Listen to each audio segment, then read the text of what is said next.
We connect as family.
Okay, sa mapagpalang gabi po ng linggo sa ating lahat mga ginigiliw namin mga kapatid at mga kaibigan.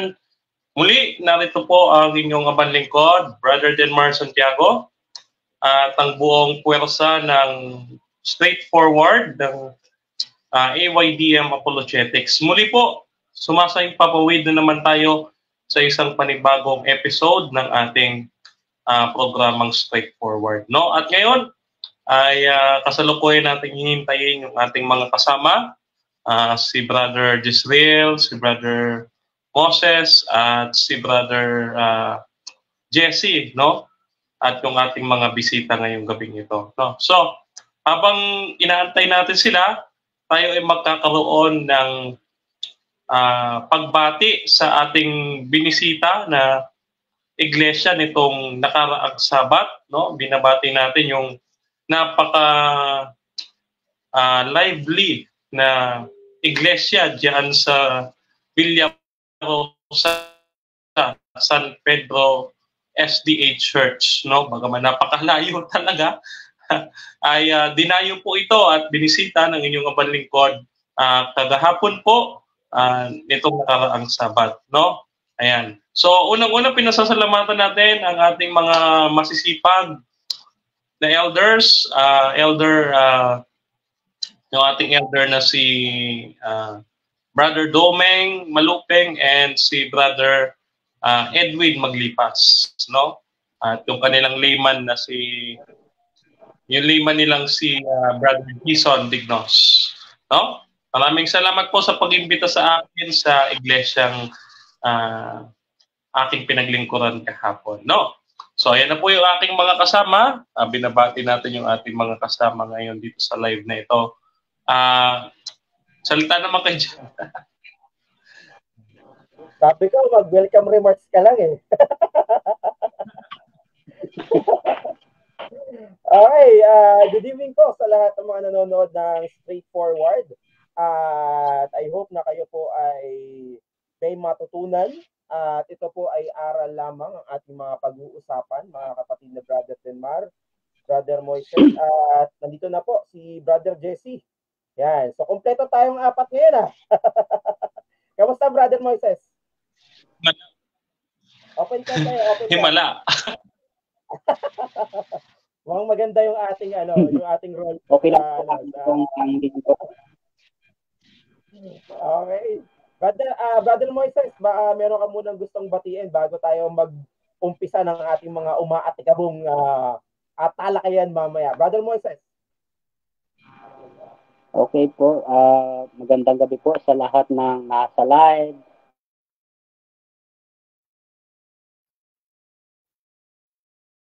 Medyo nawawala sa programang ito. Lalong-lalo na doon sa ating... Nawawala ba ako? Oo bro, medyo delayed yung mo. Medyo delayed. Pero sige, go ahead lang. Ayun. So, ulitin ko na lang. Magandang gabi po dyan sa live at lalong-lalo na dito sa atin pong programa. Ito mga nandito, kaming apat. Magandang gabi sa aming lahat. Lalong-lalo na po doon sa taga-suporta ng EYDM, na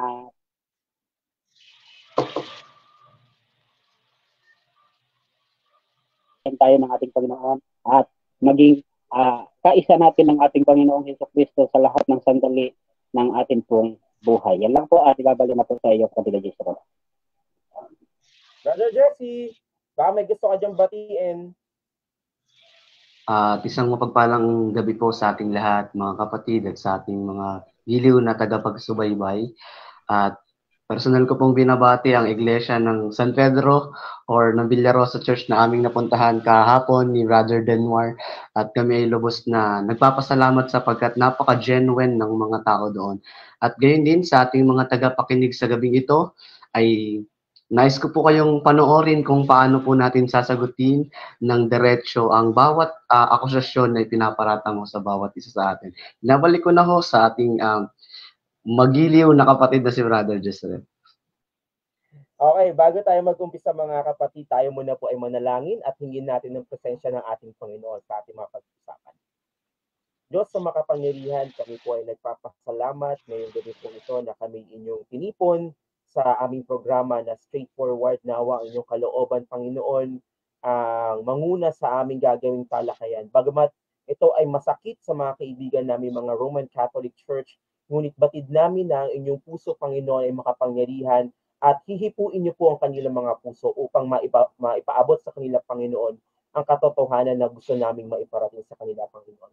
Maraming salamat sa inyong mga biyaya na ipinagkaloob sa aming Panginoon at nawa ito ay maging tulay ang aming programa po ay maging tulay sa kanila, Panginoon, upang mabuksan ang kanilang mga isipan. Pero po aming hihiling sa matamis na pangalan ni Jesus. Amen. Amen. Okay, so sa ating pagsisimula ng ating programa ay iniintay natin muna ang ating mga bisita. Ngunit meron na tayong Brother Denmar, Brother Jesse, Brother Moises, ay narito na ang isa sa atin na makakasama at siya po ay si Brother Ricardo Mariano Jr. Okay, kamustahin muna natin Brother Ricardo Mariano.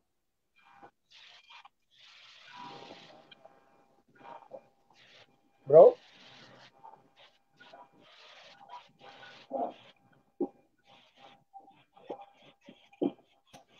Yun. Ayan, habang inaantay natin yung ating kapatid, no? Binabati natin yung ating number 1 follower. Kaya na sabi ni Brother Moses, bati natin yung number 1 follower natin. Okay, binabati natin si Brother Hans Kirey ng Roman Catholic, no? Yan, number 1 fan natin yun. Good evening, kapatid.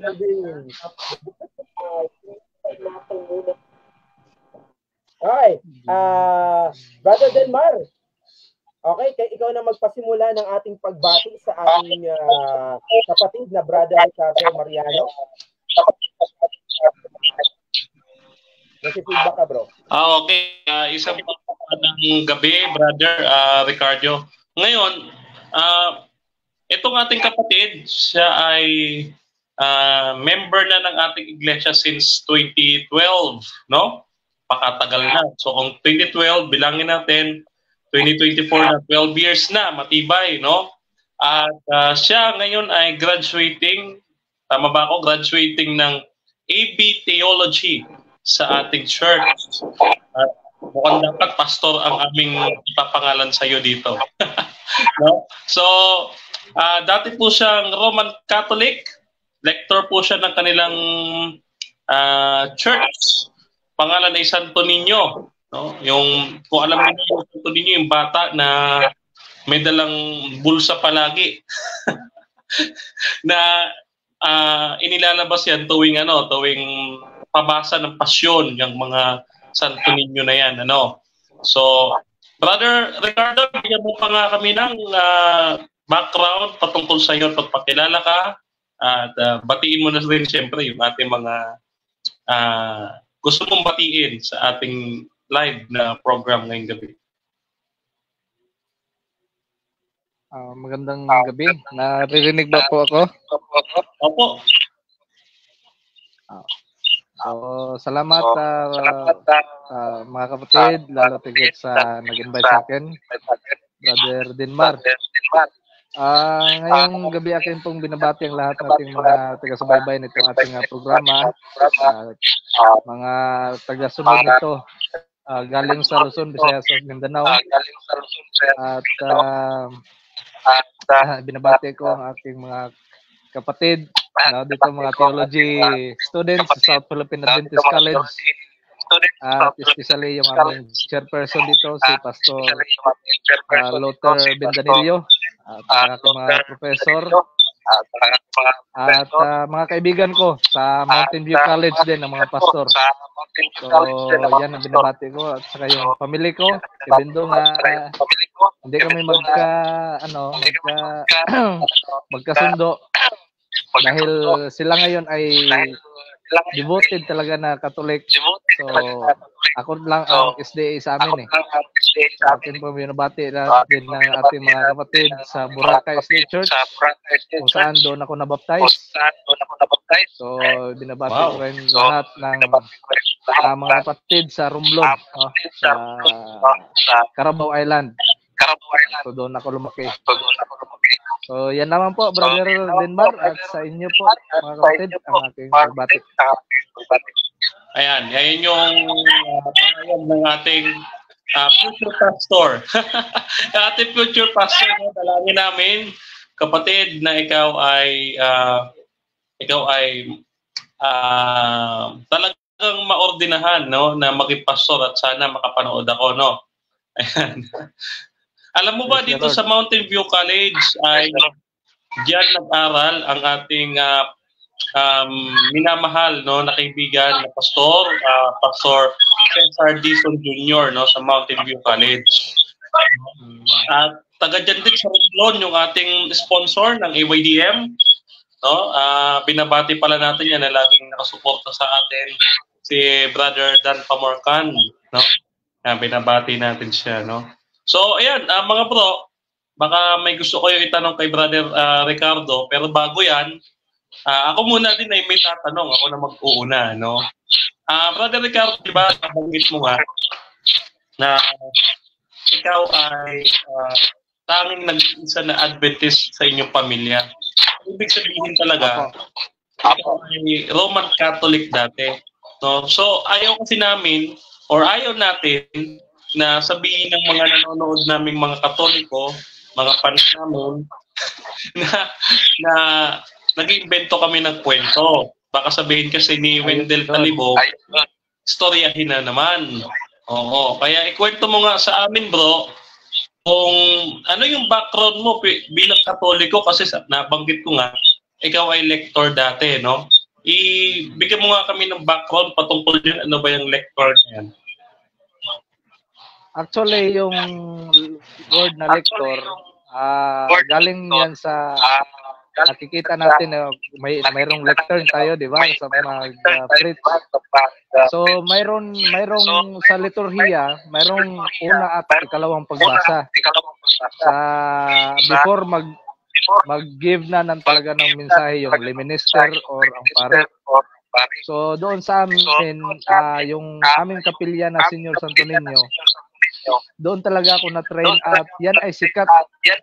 Sikat yan yung aming kapilya dahil every January, nag-aati-atihan kami dyan.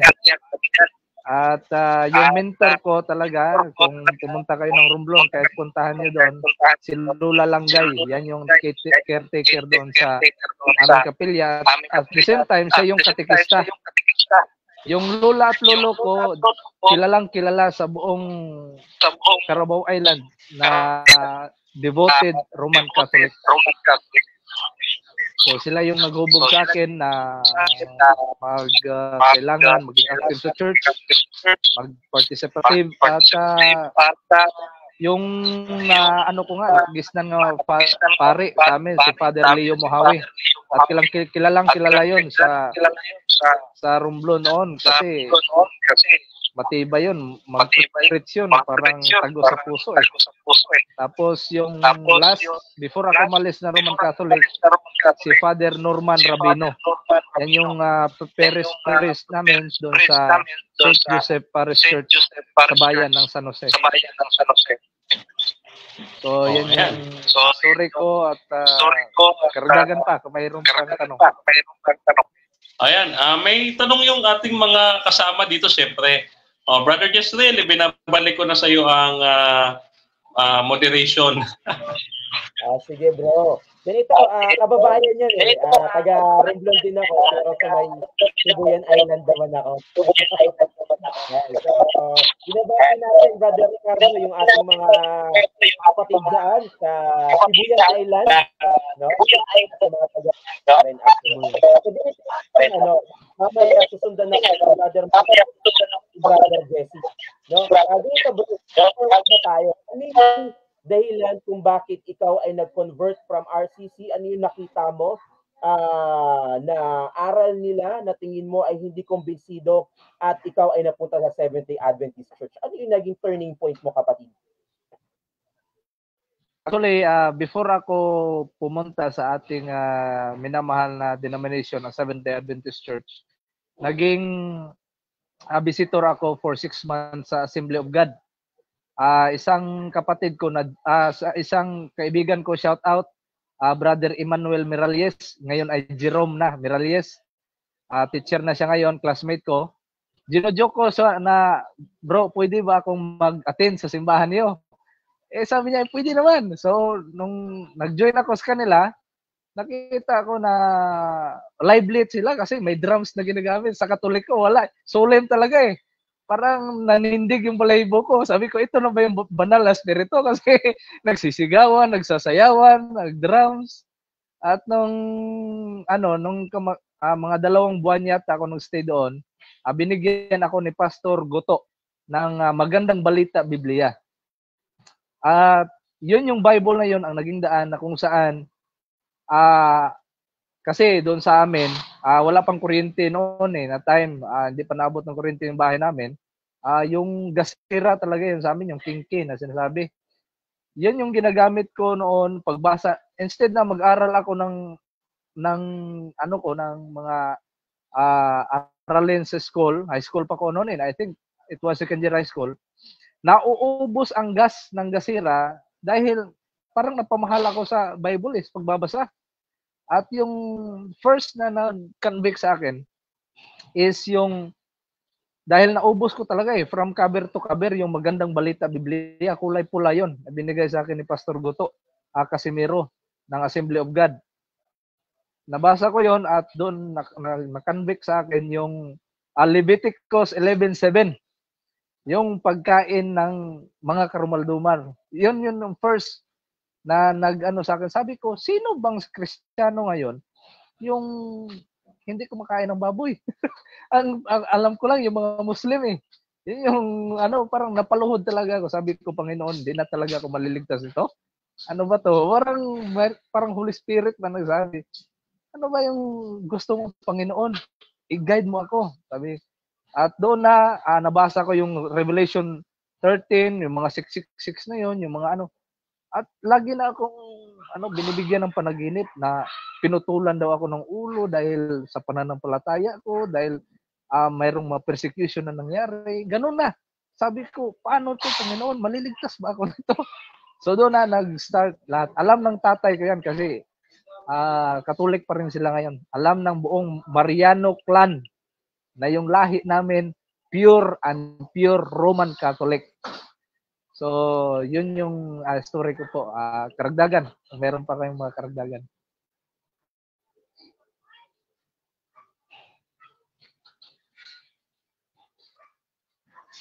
Jesse. Hello, Brother Ricardo. Napakaganda ng story mo. Ako ay merong katanungan lamang sapagkat ngayon ay ikaw ay nag-aaral na ng theology. Ano naman ang pagkakaiba ng living ng bilang isang Seventh-day Adventist kung ikaw ay na-convert bilang Seventh-day Adventist sa dati mong buhay bilang isang Roman Catholic? Ano yung main difference? Napakalayo po. Napakalayo. Kasi kilala yun si Father Leo Moawe na iniidolo ko talaga na father yun kasi matapang, straight to the point na pare. Pero yung buhay talaga na pare na yun, excuse me, hindi ito paninira, totoo to. Kahit yung lula ko nililibak yun si Father Leo kasi maraming manok, pwede rin uminom. Pagkatapos ng piyesta ng Senior Santo Niño, ngayong January, yung tatay ko at lahat ng yung lulo ko, pati si Father, diretso ng sabungan kasi mas malapit lang yung sabungan doon sa simbahan ng kapilya namin sa Senior Santo Niño. Tapos inuman doon. Kaya kung pumunta ka sa amin sa Romblon, pag sinabi mong Mariano, alam na alam yan. Sasabihin, Mariano Garapon. Meaning to say, Garapon means lasinggiro talaga yung lahi namin. Yan yung talaga yung well-known sa amin. At saka maraming mga pangyayari na kung saan muntik na ako namatay, nalasing yung tatay ko, binugbog ako, tapos yung lolo ko nalasing din, natalo sa sugal, sinipa yung ulo ko. Maraming pagkakaiba talaga ng Adventist sa Roman Catholic kasi pwede lang uminom Pwede lahat. Ako nga, anak nga ako sa illegitimate child nga ako hindi kasal yung papa ko at yung mama ko. Pwede lang sa Katoliko na mag-live-in. Walang problema yan. Iba talaga yung surroundings, yung tinatawag nating norms ng Roman Catholic compared sa Seventh-day Adventist. Seventh-day Adventist, kapag maggawa ka ng kasalanan, kick out ka talaga sa simbahan madidisiplina ka talaga Pero yan talaga yung kaibahan ng Roman Catholic at saka yung ng Seventh-day Adventist. Napakalayo, sobrang layo. sobrang layo sa lifestyle, sa pamumuhay, sa pag-uugali. Yung lola ko, galing ng simbahan, alas 9, 2 oras lang kami magsimba no, alas 9 hangtod alas 11. 2 oras lang. Tapos pag-uwi niya sa bahay, akala ko banal na, pero yung bunganga, yung parang iba. Iba talaga yung yung essence. Yung essence ng pagiging Katoliko at pagiging Seventh-day Adventist, ibang-iba. Napakalayo. Sobrang layo. Amen. Brother Moises. May follow-up question, bro. Sige, Brother Jesse. Okay. Ang follow-up sa'yo, pagkat napakaganda ng iyong testimony sa gabing ito, ano naman yung ma-encourage mo sa ating mga kapatid para ma-share mo yung light na na-receive mo sa ating Panginoon? Anong encouragement sa bawat isa sa nanonood, sa bawat isa sa atin ngayon tungkol sa Seventh-day Adventist? Masasabi ko lang no na basahin po natin yung banal na kasulatan. Yan lang po ang aking masasuggest sa inyo. Lahat ng mga nakikinig ngayon, mapakatolik ka man, born again, Baptist, Iglesia ni Cristo, etc. Yung masasabi ko lang, ang banal na kasulatan lang talaga ang magtuturo sa atin ng katotohanan. At sabi ng Panginoon, di ba, sa John 14 verse 6, ako ang daan, ang buhay at ang katotohanan. Walang makakapunta sa Ama maliban lang sa pamamagitan ko. So, ang katotohanan nandyan lang sa Biblia. Huwag nating gawin na nandyan sa magisterium o nandyan sa tradisyon, sa sacred tradition. Wala dyan. Ang totoo na pamumuhay, ang totoo na daan sa kaligtasan, ang Biblia lang. At before tayo magbasa ng Bible, hiningin natin sa Panginoon ang kaliwanagan. At kung ano mang ma-receive na light na binigay ng Biblia sa atin, tanggapin natin ng buong puso. Huwag nating sabihin sa ating isip kung ano ang aking nakita or kung saan ako ipinanganak, doon din ako mamamatay. Mali po yung prinsipyo nun. Yan kasi yung prinsipyo namin noong Roman Catholic eh. So, sa Bisaya pa, kung asa ka kung unsa imo namatan, dito ang imong pagkamatyan. Kung ano ang iyong nagkagisnan, doon ka mamamatay. So, isa pong encouragement, no? Ang banal na kasulatan lang po ang magbibigay sa atin ng tunay na security sa ating pananampalataya at lalo tigit sa ating tinatawag nating buhay, no? Na pagiging Kristiyano po. So, yan po, pabalik ko po sa inyo. Brother Moises, baka may follow-up na tanong ka kay Brother Ricardo? Ayun, good evening po kapatid na Ricardo. Welcome po dito sa EYDM. So, ang katanungan ko po ay, ano po ang naging kaibahan sa inyong pananaw bilang Catholic noon at Adventist ngayon? Ano po ang kaibahan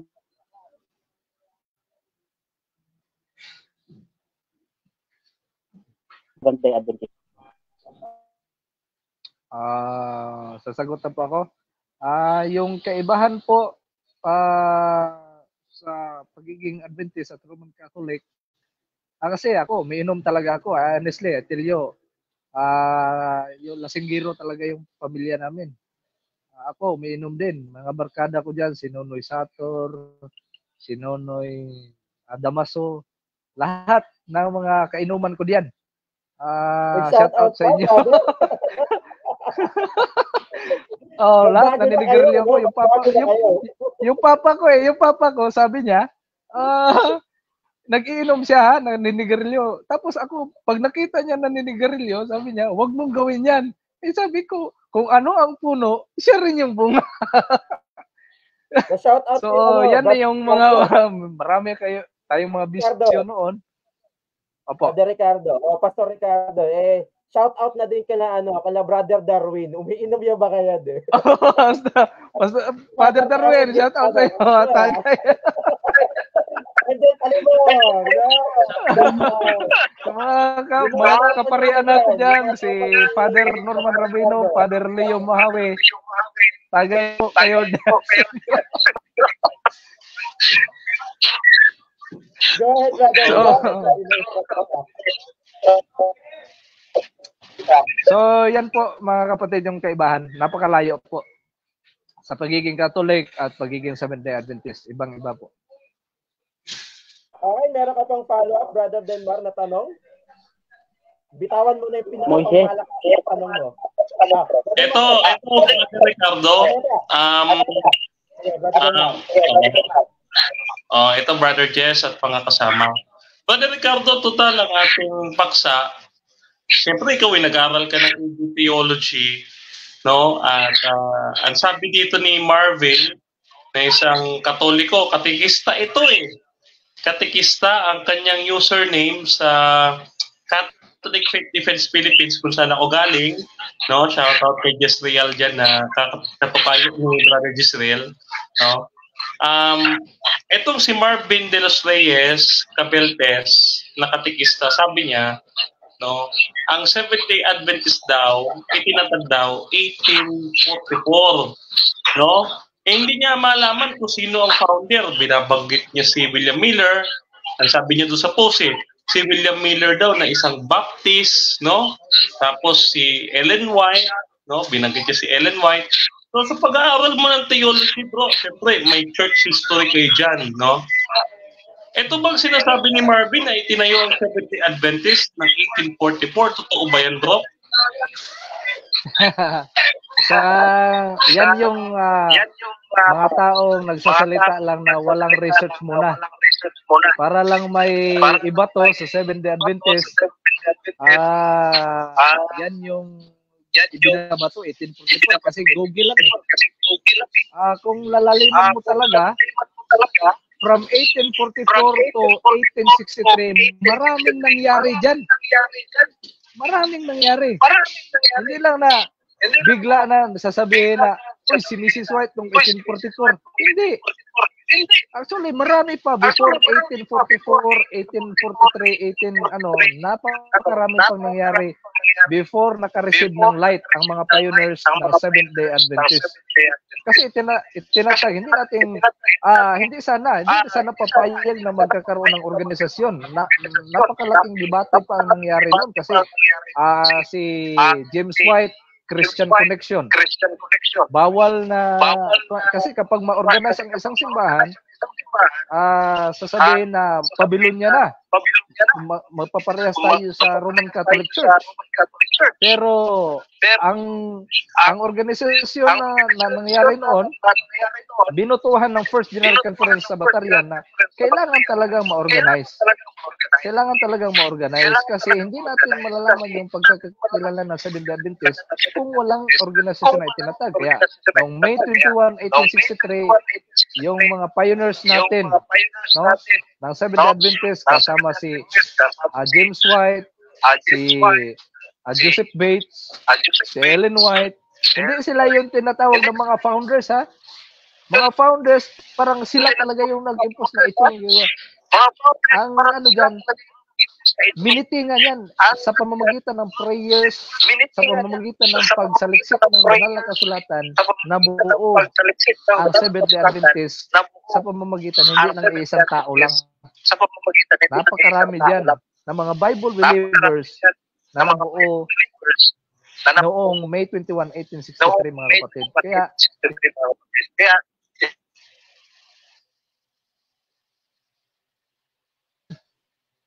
hindi nakapag-research yan.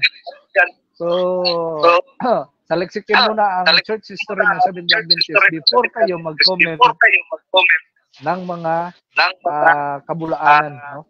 So, kailangan mag-saliksik muna kayo. Ayan. So, sabi ni Pastor Ricardo ay mag-research na kayo.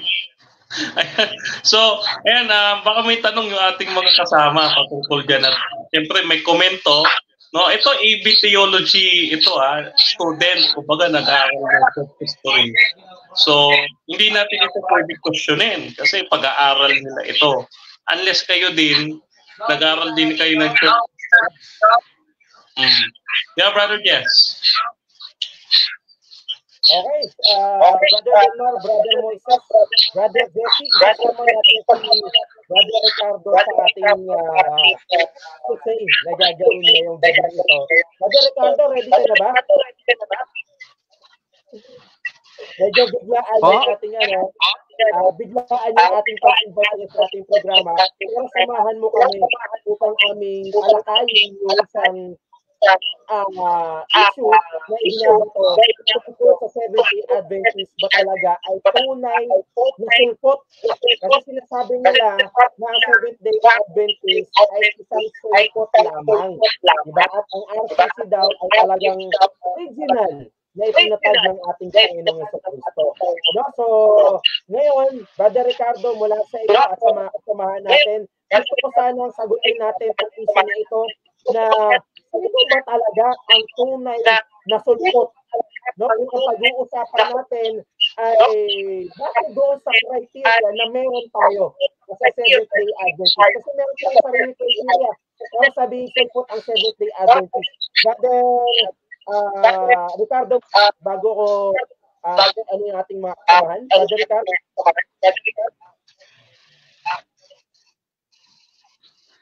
So, hindi ko po masyadong na-gets yung ano, pwede po medyo ibalik ang konti yung audio. Okay, sorry. Ano masasabi mo, bro, na tinatawag ang Seventh-day Adventist na sulpot ng mga kaibigan natin RCC? Actually, kung sasabihin natin yung Seventh-day Adventist na sulpot, masulpot itong mga Sunday keeper. Kasi yung Seventh-day Adventist, makikilanlan mo sa pangalan pa lang, ha? Sa pangalan pa lang, Seventh Day. Mababasa na doon sa Genesis chapter 2 verse 1 to 3. And on the seventh day, God ended His work. No? And He rested on the seventh day. Kaya, hindi natin masasabi na sulpot ito kasi ito yung church na kung saan bumalik sa pinakaunang from creation until sa panahon ni Jesus Christ. Oh, si Jesus Christ, Lucas 4:16. At sabi doon, nakaugalian na ni Jesus Christ na pumunta. Kaugalian, meaning to say custom. Ugali ni Jesus Christ ang pumunta ng sinagoga o simbahan sa araw ng pamamahinga or ang Sabbath day. Kaya hindi natin masasabing sulpot ito. Matagal na ito yung teaching na Seventh-day Adventist way back from creation, way back sa Old Testament, sa New Testament. Nandyan na yung teachings ng Seventh-day Adventist. At ito lang yung sulpot. Nakakaano. Saan dyan sa Biblia, mababasa mo na itong Roman Catholic, One Holy, Apostolic, Roman Catholic Church na mga Domingista, Linggo, ay saan yan sa New Testament? O mayroon silang masasabi na, sabihin nila, ay si Jesus Christ nasa resurrection, Linggo, tapos Linggo, hindi yan. Walang sinabi doon sa Bible na nag-utos si Kristo na ipangilin yung unang araw ng isang Linggo or Sunday. Wala dyan. Kung may babasa kayo, tradisyon na lang yan nila. Sa panahon ng Nicene Creed, sa panahon ng mga second century ng mga Christians, maraming nangyari kasi. Kung mababasa mo talaga doon yung kahit ang Pedro nga nila kung mababasa mo Josiah Sutton na libro, yung The Illuminati, mababasa mo doon na yung Peter na sinasabi ng Roman Catholic Church, hindi yan si Pedro na apostles. Yan si Simon Magus yan.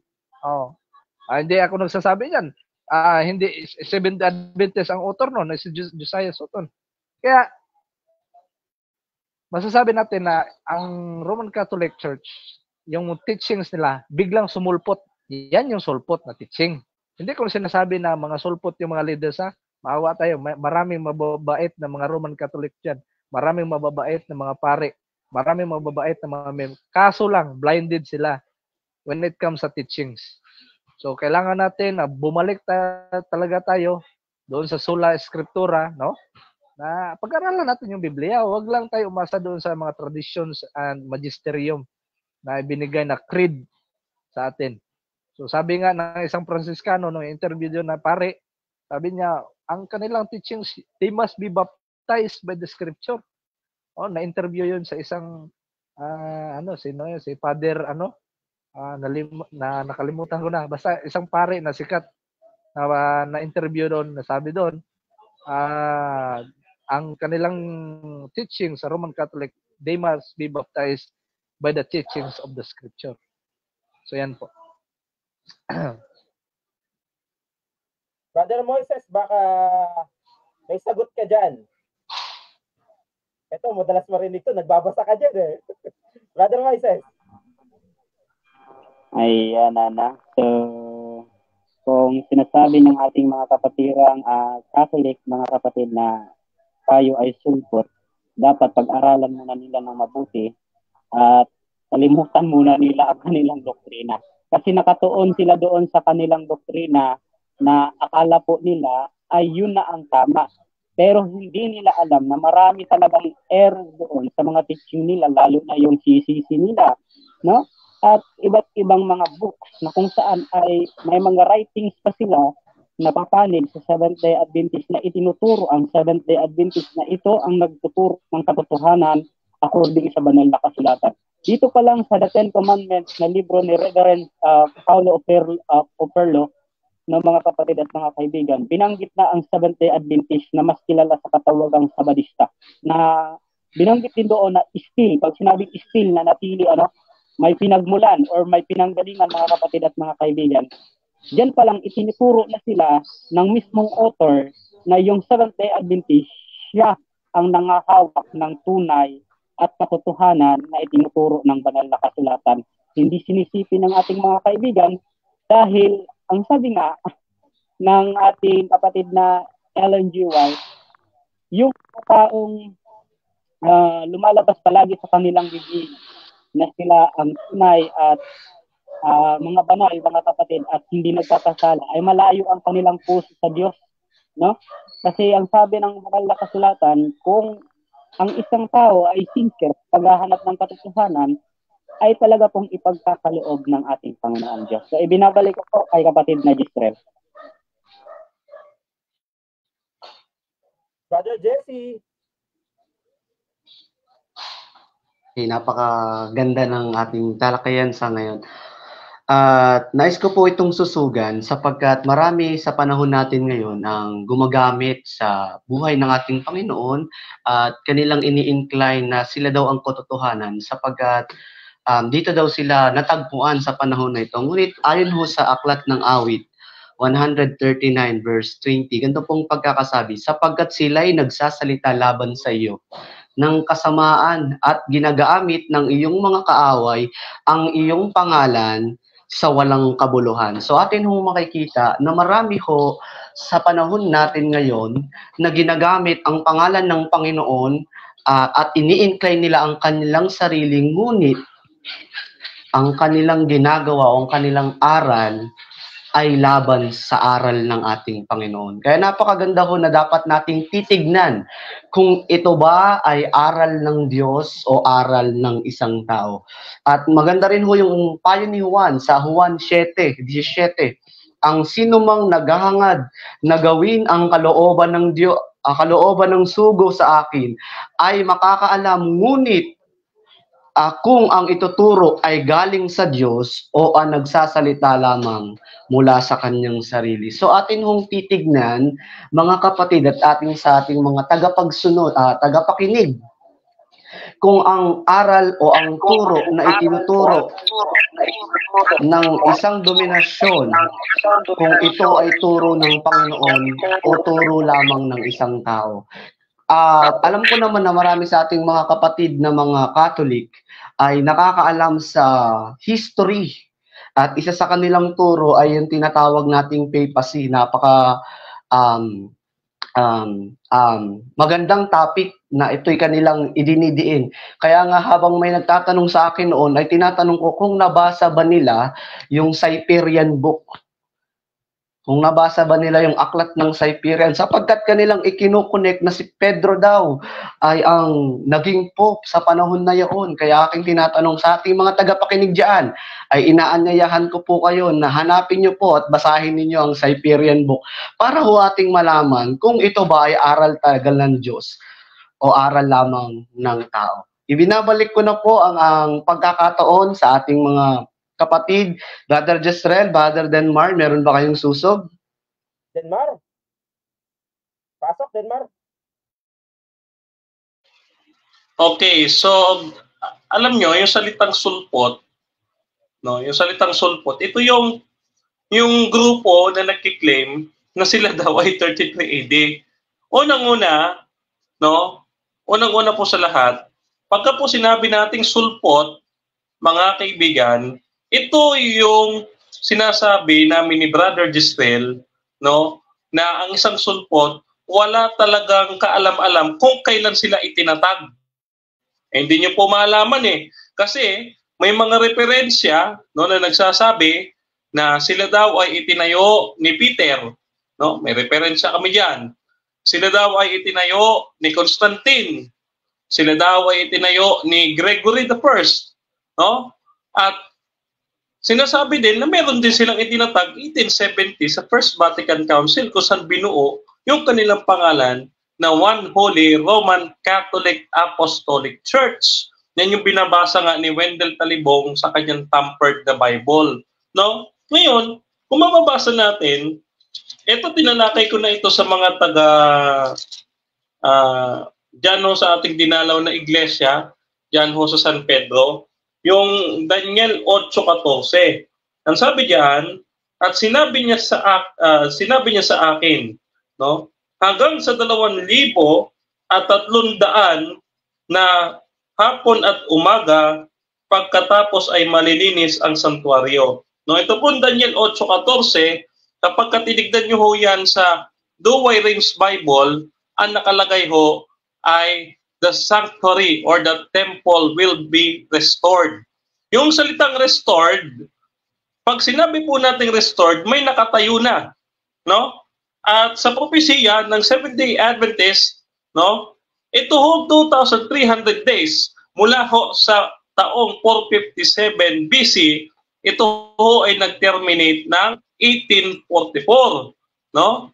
Na siyang kinatuparan ng pagpasok ng ating Panginoon sa sanktuaryo. Ngayon, ang banggit, the temple shall be restored, no, after daw ng 2,300 days.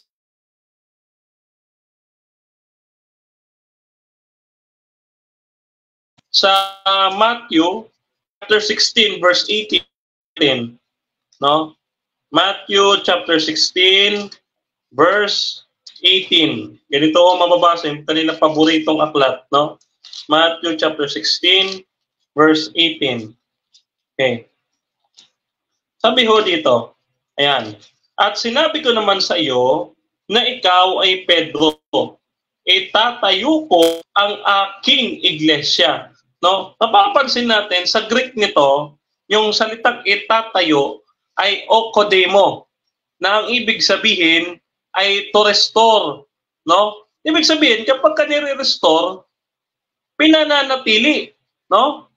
Pinananatili yung templo. So, may nililinis sa sanktuaryo, sa langit, sa lupa, may nire-restore. Ano nga ang i-restore dito? Alamang, yung nirestore na templo o church dito ay ang Seventh-day Adventist, no? Kasi 1844. Yan ang hindi nila alam, no? Kaya sinasabi nila, sulpot daw tayo. Ni-restore, hindi itinatag.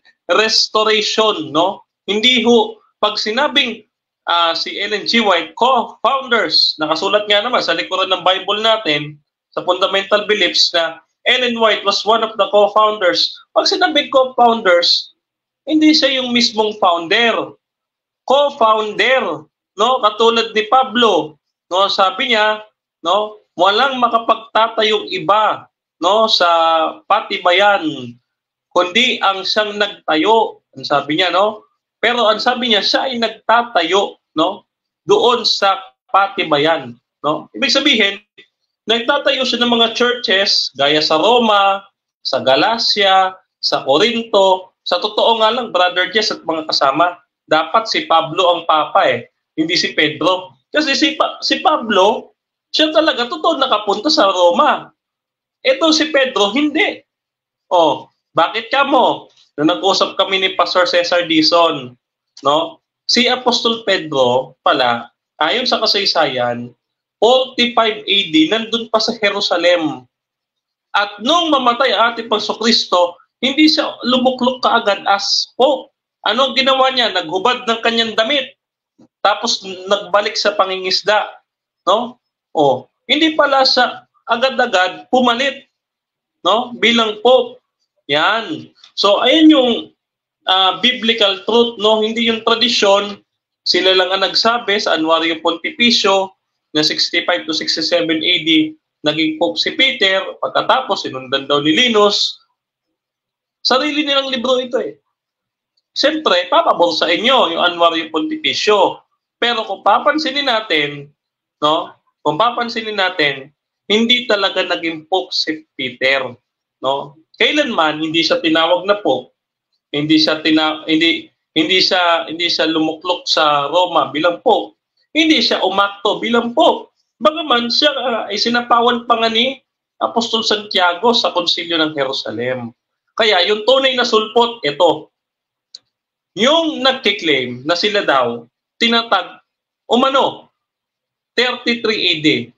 Pero yung pangalan, nabuo, 1870. Tama ba, Brother Jess?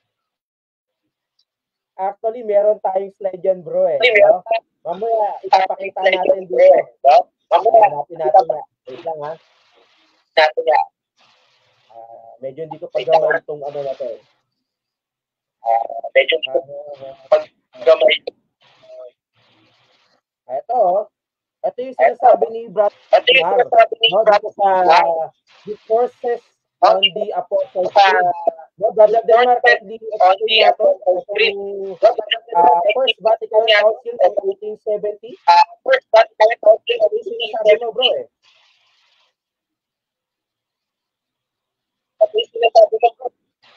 Oo, babasahin natin mga kapatid, no? Maliwanag dito The name Roman Catholic came into official use.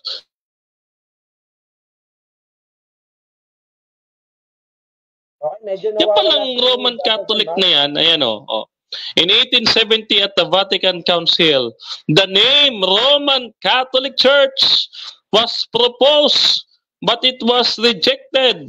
The bishops assembled unanimously described or decided official name, the Holy Apostolic Roman Church. Napakalinaw, no, Brother Denmar, na yung name na Holy Catholic Apostolic Roman Church na binabanggit ho nila ay na-propose as a descriptive name pa lamang noong 1870. No? So hindi ganoon sasabi natin na totoo yung binabanggit ng ating mga R60 na kaibigan na sila ay talagang natatag noong 33 AD, mga kapatid. So mamaya lalabas pa tayo dito ng ibang mga patotoo na ang tunay na sulpot ay talaga ang Roman Catholic Church. Pero ibibigay ko muna, mukhang may gustong sabihin si Brother Moises. Brother Moises? Diyan sa Discourses on the Apostles' Creed ni Reverend Clement, pakibalik po yung Discourses. Pakibalik po. Yung word na Catholic ay error, no? Yung word na Catholic sa kanilang name na ipinopose doon sa Vatican Council noong 1870 ay error. Kapag tiningnan po ninyo yung Apostle Creed, pakilipat ka po sa Apostle Creed, Sir Gisrel. Yun pong Apostle Creed na nakita ko kanina. Na ito po, no? Yan. May Reverend Paulo Oferlo, no? Sabi diyan, can we find the term Catholic in the Bible? Sabi dito, in the Bible, we cannot find the exact word Catholic as referring to the church. So, ibig sabihin, doon sa discourses, yung word na Catholic ay error kasi pinamalian ni Paulo Operlo dito sa The Apostle Creed, no? Ang paniniwala ng mga apostol. Yan po yung librong yan, no? Siya na mismo ang nagsabi na error pala yung ikinabit o sumulpot na pangalan noong 1870. So, ibig sabihin, wala pala talagang Catholic doon. Bakit? Mga kapatid at mga kaibigan, yun kasi ay claim, no? Sabi po ng dictionary, mga kapatid, eto, may dictionary dito, mga kapatid, na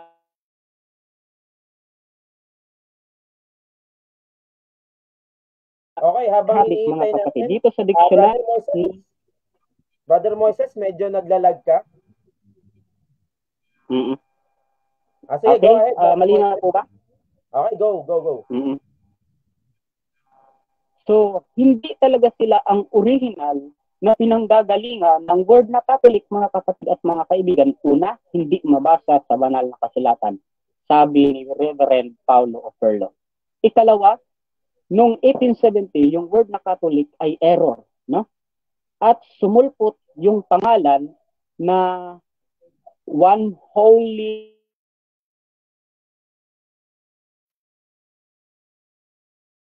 Church.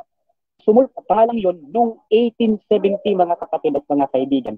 At yung word na Catholic, mga kapatid, sabi dito sa Bible Dictionary and Concordance, mga kapatid, sa page 76, Catholic Universal, a name original, Catholic Universal, a name originally given to the Christian Church in general, but now claimed by the Roman Catholic Church, no? Ikinlaim lang pala ng Roman Catholic Church yung word na Catholic, mga kapatid at mga kaibigan. So, malinaw sa pagsisisi ng katotohanan na hindi po biased na referensya na sa kanila mismo nagmula. Hindi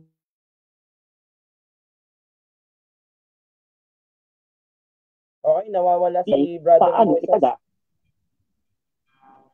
Sige po, ibabalik ko po muna sa iyo, kapatid. Okay, Brother Jesse, baka may gusto kang ibigay sa amin. Okay, Brother Denmar, ikaw muna, Brother Denmar. Sige, Brother Denmar muna.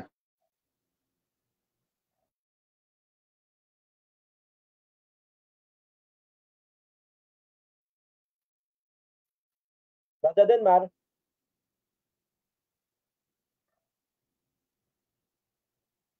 Okay, so nawawala si Brother Denmar. Brother Jesse, ikaw muna, Brother Jesse. Okay, gusto ko tong bigyan ng diin tong sapagkat gumagamit tayo ng mga history at mga aklat ng ating mga kapatid na Roman Catholic. At dito natin ipopokus ka sapagkat sa kanilang claim ay si Pedro daw ay ang kauna-unahan nilang pope. Itong kaninang book na binabanggit ko ay hindi ko binasa sapagkat nais ko itong bigyan sa kanila ng assignment. Ngunit, out of curiosity, ay nais ko ng ang libro sa na natin si Pablo o si Pedro pala. Si Pedro ay talaga bang naging pope nila? Ito ba ay turo ng Cyprian? Ito po ay matatagpuan sa Cyprian of the Unity of the Church. Volume 3, page 100. Sabi, the remaining apostle will necessary also that Peter was endowed with an equal partnership both in honor and of the power. So, ibig sabihin, sa aklat ho mismo nila, si Pedro daw ho ay equal ang kanyang partnership sa kanyang mga kasama. Ano pang sabi? Cyprian letter, 71, volume 3, page 1. Peter did not assert that he had the rights of seniority and that therefore upstarts and later comers ought to be obedient to him. So napakalinaw ho ng kanilang mga babasahin na si Pedro ay hindi talaga siya nag-claim na siya ay kauna-unahang pope. So pinapakita ng ating mga referensya, mga kapatid, sapagkat ito'y isang hindi bias kung hindi standard reference na mismo kanilang mga aklat na nagpapatunay ho na yung kanilang aral ay kakailan-kailan lamang na implement. Tama yung sinabi ni Brother Denmark sapagkat ang itong mga aral na ito ay susulpot-sulpot lamang sapagat ayon mismo itong mga aral na ito ay hindi inamin ng ating mga apostol. Brother Jezreel, baka meron kang idagdag. Okay, mga brother, nawala na naman ulit si Brother Denmark. Okay, so habang iniintay natin si Brother Denmark, it's my turn, mga kapatid. Okay, so ito po ay niready ko pong slide, mga kapatid. Kasi ito yung talagang hindi alam, sabihin natin hindi alam ng ilan sa mga Catholic. Una sa mga kapatid, itong aking na-research no sa Concise History of the Roman Catholic Church, mga kapatid. So gusto ko po sana na ito ay mabasa ng mga karamihan sa mga nanonood sa atin sa live. Medyo mahaba-haba ito. Try natin paikliin, mga kapatid. Noong 33 to 100 CE, mga kapatid, yan talaga yung apostolic age, no? At wala dito yung terminong Catholic. Brother Jesse, Brother Moises, Brother Ricardo, wala dito yung term na Catholic. Kailan ba nabuo yung word na Catholic, no? Nabuo yung word na Catholic doon sa 107 AD o Common Era, CE nakalagay dyan, sa panahon ni Saint Ignatius. Diba? So, anong punto dito, mga kapatid? Yung Catholic term, hindi ito referring doon sa church, katulad ng nabasa natin doon sa Apostles' Creed. But, ito po ay pertaining as a universal, mga kapatid. Universal ang ibig sabihin niya. It's not pertaining to the church. Another addition pa, mga kapatid. Ito, sabi dito sa ating slide, sa Catholicism by Richard P. McBrien, sabi niya dito, did Jesus intend to found a church? Talaga bang nagtatag yung ating Panginoong Hesukristo? Yung word na found na madalas gamitin ng ating mga kaibigang Roman Catholic Church? The answer is no. Hindi pala. If we talk about the word found, means some direct, explicit, deliberate act by which Jesus established a new religious organization. Hindi pala ganoon yung gustong palitawin ng ating Panginoong Hesukristo na magtatag ng bagong religion. Kaya doon sa ating mga kaibigan na Roman Catholic Church, now, eto, subukan yung banggain ito, tong libro na ito, kasi gusto nyo palagi standard reference, di ba? But the answer is yes, if by found we mean lay the foundation for the church in various indirect ways. No? Ano bang ibig sabihin nun, mga kapatid? Laying the foundation. Kung ang pinag-uusapan natin ay yung pagtatayo at pundasyon ng mga aral. Pinag-uusapan natin dito aral, mga kapatid. Hindi yung bagong religion, ha? Aral ang pinag-uusapan natin. Is yes. Kasi gusto ng ating Panginoong Hesukristo na yung aral na dala ng mga Israelita noong una. Kasi remember, Brother Moises, Brother Jesse, Brother Ricardo, sino ba yung tumalikod doon sa aral na ibinigay ng ating Panginoong Diyos?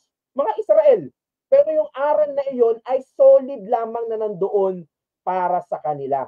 In this second case, it's preferable to speak of the church as having its origin in Jesus rather than as having been founded by Jesus. Okay, hindi ko na babasahin yung mga next part. Nandiyan naman, babasahin nyo na lang, mga kapatid. Okay, so gusto ko ding idagdag dito, eto pa. Ito ang matindi, mga kapatid. No? Gusto ko sana ito banggain nila, nila Brother Hamsky, nila Brother Winnie, nila Anthony dyan, kung nanonood sila sa live natin. The original Christian church sa Acts 11 verse 26, makikita natin, ang original, ha? Hindi po sa Rome, mga kapatid. Sa Jerusalem. This is the center of the Jewish Christianity. No? Bakit yung Church of Igla noong 1870, tinatawag na Roman Catholic Church, at ayaw nila na gamitin yung terminong iyon? It's because the Church of Rome ay nahaluan ng political and civil power at nagkaroon ng apostasy. No? Nagkaroon ng apostasy mga kapatid. Kaya yung mga itinuturo ngayon ng Roman Catholic Church ay talagang sulpot. Ano yung patunay natin? Okay, basa tayo ha. Okay, History of Teachings of Roman Catholic Church. Kailan nag-umpisa yung changes Sabbath to Sunday? 321. Kailan nagkaroon ng pangalan ng Roman Catholic Church? And remember dito mga kapatid ha, Roman. Ito yung mga original talaga na Roman Catholic Church. 325 CE, nagkaroon lang ng pangalan. Pero for sure, itong mga Roman Catholic na church na ito, wala pa silang mga aral, ng mga aral na ginagawa ngayon. Okay, name lang yun. Next, 431 CE, beginning of the exaltation of Mary, the term Mother of God, applied a Council of Ephesus. Lahat ng mga ito, yung mga binabanggit diyan sa atin na tradition daw ng mga apostol, itong mga aral nila, ay makikita po natin sa ating slide. Halos bago. Bago lamang yung aral nila. And tanong, kami yung may authority daw. Authority. Sinasabi nila Brother Winnie at nila Brother Hamsky, sila lang daw yung may karapatan na mag-interpret ng Biblia. Totoo ba yun mga kapatid? Kung inyo atin pong nabasa kanina, na hindi naman pala talaga sila yung original, kundi ang original na center of Christianity ay makikita natin sa Jerusalem. Okay, so hanggang dito lang muna ako mga kapatid dahil alam ko may gusto pang idagdag yung ating mga kasamahan dyan. Brother Denmar?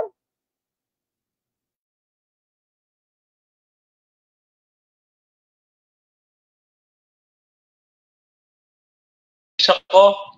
Okay. Mga kapatid, ay nakikita ho natin, ay hindi po ito paninira o anumang bagay.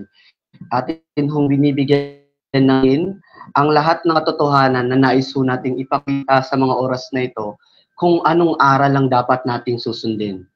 Pinapakita po natin ang mga referensya ng mga ito sapagkat pinapakita natin ang katotohanan na dapat nating makita at kung anong turo ang nais ipabatid sa atin ng ating Panginoon. Kaya natin ito ginagawa upang makita ang katotohanan sa biyaya ng ating mahal na Panginoon. Nalaman natin mga kapatid na itong mga aral na ito ng ating mga kapatid na mga Roman Catholic ay kakailan lamang nagsilabasan. At gamit ng mga referensya ang ating mga ginamit ay nakita ho natin na yung aral, yung sulpot, yung kanilang mga aral, nakakailan lang dumating. Ganito ang sabi ng Biblia. Sa aklat ng Timoteo, ikalawang Timoteo 4:3 ang bersikulo kapitulo 4:3 hanggang 4 sapagkat darating ang panahon na ayaw nang makinig ng mga tao sa tamang aral. Ano daw? Yung mga tao ngayon ay ayaw nang makinig sa tamang aral. Sa halip, hahanap sila ng mga gurong marurunong lamang ng gusto nilang marinig para masunod nila ang kanilang layaw. Hindi na nila pinakikinggan ang katotohanan at babaling sila sa mga aral na gawa-gawa lamang ng tao. Kaya atin hong titignan mga kapatid sa mga oras na ito, ay tignan ho natin maigi at panghawakan kung ating aral na ating binadala ay ito ba ay aral na gusto lamang nating marinig. Ano pa ng pagsamba sa akin ay walang kabuluhan, pawang gawa ng tao ang kanilang katuruan. Sabi ho yan ng ating banal na kasulatan. Kung anong pagsasamba ang gawa ng mga tao, di galing sa wala daw hong kabuluhan. Kaya hong saksikin, hindi po ito paninira at tinitignan kung tama ba ang aral na dala-dala ng ating mga kapatid. Ibinabalik ko na sa ating kapatid na si Brother Denmar Santiago.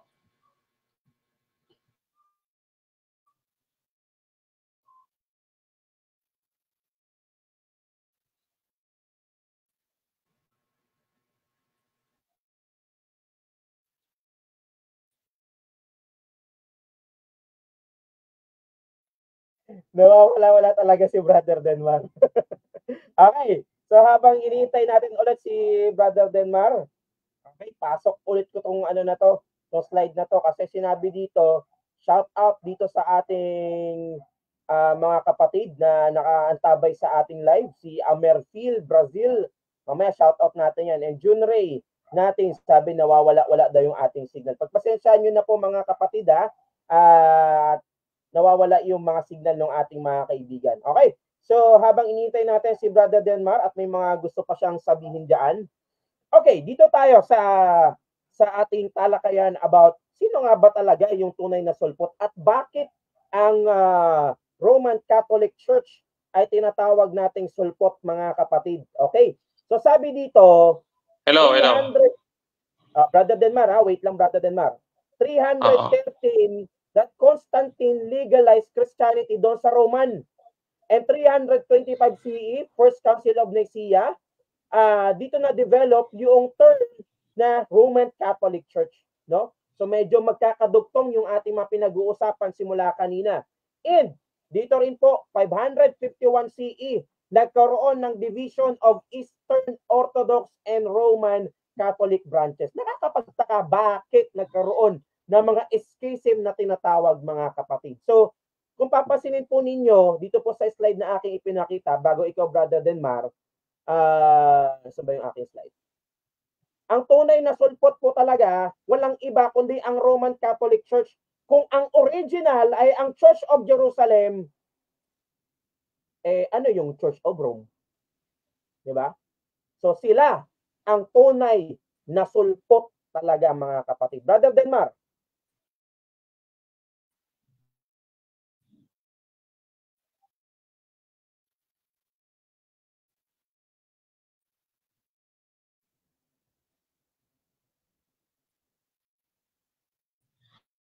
Brother Denmar.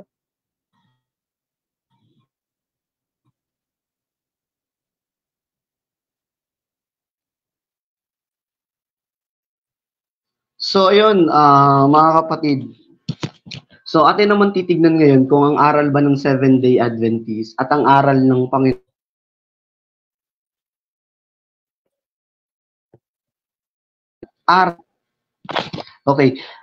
Aral na dapat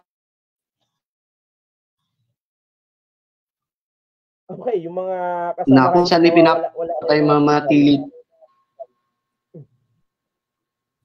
Okay, sorry. So dapat mapakita natin na kung ang aral ba ng Seventh-day Adventist ay naka-incline ba? Sure. Minsan ang Iglesia ni Cristo. Okay, wait lang ha. Medyo nagkakasabay-sabay tayo mga kapatid ha. Okay, Brother Denmar. Brother Jesse, standby ka muna Brother Jesse ha. Brother Denmar.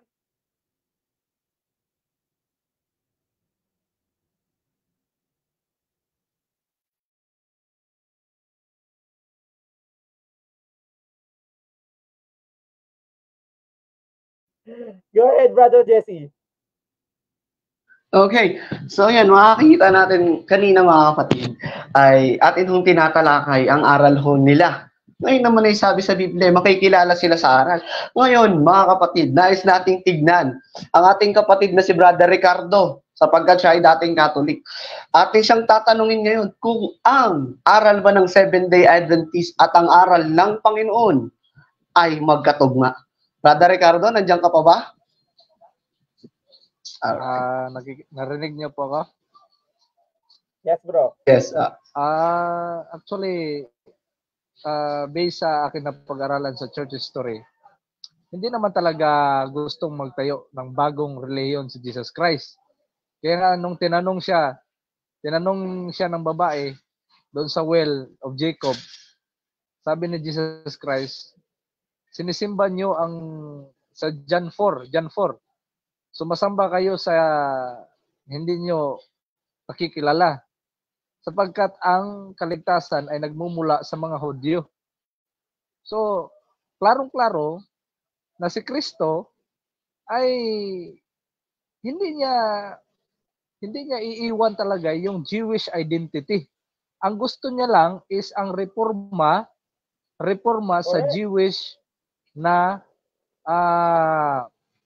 tinatawag nating Jewish na pamamaraan kasi yung mga dalawa kasi kaya nga sasabihin ng mga Katoliko ay yung mga Sabadista yung nagpapatay kay Kristo. Eh sabi ko naman, bakit kayo gagamit ng word na pare or priest? Ay mga Sabadista naman yan. Yan pa nga ang mismo mga pare na mismo ang nagpapatay kay Kristo. Eh bakit gagamitin nyo yan na word na pare? Ay, ayaw nyo pala ng word na sabadista. Di ba? Saan nila nilalagay ang kanilang logic ba?